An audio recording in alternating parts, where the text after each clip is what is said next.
and welcome to another Zatu Games unboxing. Today I'm joined by Zane. Hi guys. As we look at Pandemic Iberia. Well, great. From the outset, it looks really good. The cover really represents the era of 1848. We've got, I'm going to call her Maria for all intents and purposes. Looks really good in sort of the retro nurse's outfit. Yeah, and Fernando looking for his little, looking like he's doing some serious research business there. No, I really like the sort of the watercolor kind of, Yeah. It's the way you would think sort of artwork back from that kind of era would look like. Especially compared to the original Pandemic box, which was a little bland. I really like that, sort of the sketch work. That's also kind of goes with the era as well. Yeah. Okay, so we have some markers here. Oh, and the board looks gorgeous. Oh, that looks good. It looks like actually opening a map. That is a really beautiful Retro board. kind of map. Like that as well, the Iberian Peninsula. We've got Spain and Portugal. Yep. Really well done. I like these sort of you even got sort of the waves and the nautical symbols as well, which is really good. It's a very kind of archaic looking map, isn't it? Yeah. It's very nice. Great. So what other pieces have we got? So we got some cards here. You Yep. can open those ones, get you involved.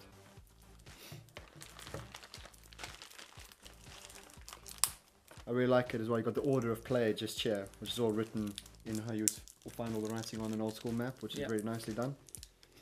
All the places to put the cards as well. The artwork is really the card impressive. backs are the same for these, which I think they are as No, well. yeah, they are. Yeah. Really looks really good. So really you know nice. exactly where all the cards are going to go. Yeah. Which is helpful. So at this point, I mean, we've only just opened the board and the theme is just oozing out of this game, isn't it? Yeah, you kind of know exactly where you are. Yeah. And it's kind of the time you're in. So a bit of a step back in time.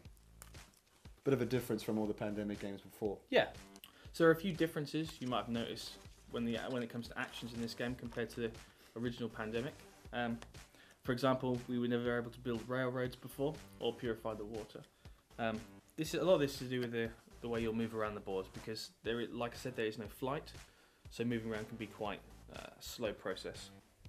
So obviously, unlike the medic and the pilot and the such from the original game, we've got an agronomist, the nurse, politician, railwayman, the Royal Academy scientist, a rural doctor, and the sailor.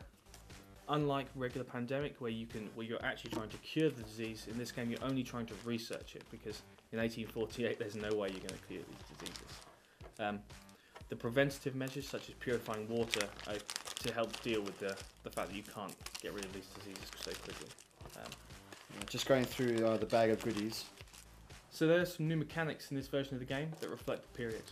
One of these is building railroads and the other is purifying water. If you take the building railroad action in a city, for example Madrid we have here, you would then place a railroad token down between there and the target you want to go to. This is to help speed up transport across the map. It will only take one action to move between a city with a railroad to another that you've connected by the link. So for example, if we place a railroad all the way across here to Lisbon,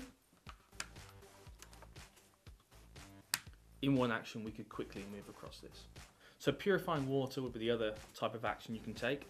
You could do this on any city around the region. So these are regions, the spaces between four city locations designated between by the transport links. And exactly. Okay. By purifying water, you place one token down. This would mean that the next time a cube would be placed down for a disease around that region, it would be prevented from occurring. I think all in all, the game is fantastic. The way that it's kept with the timeline of the early 1800s, all the artwork. You've even got sort of the wood and the portrait style pictures.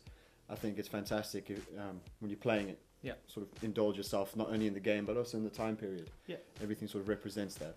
For me, I think this would win over the regular Pandemic just because of the theme.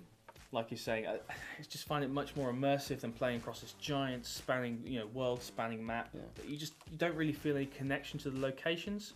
Whereas here, you can definitely you would kind of feel that as you're building these railroads, purifying the water, and taking your obviously actions for each of the characters. No, definitely a must play.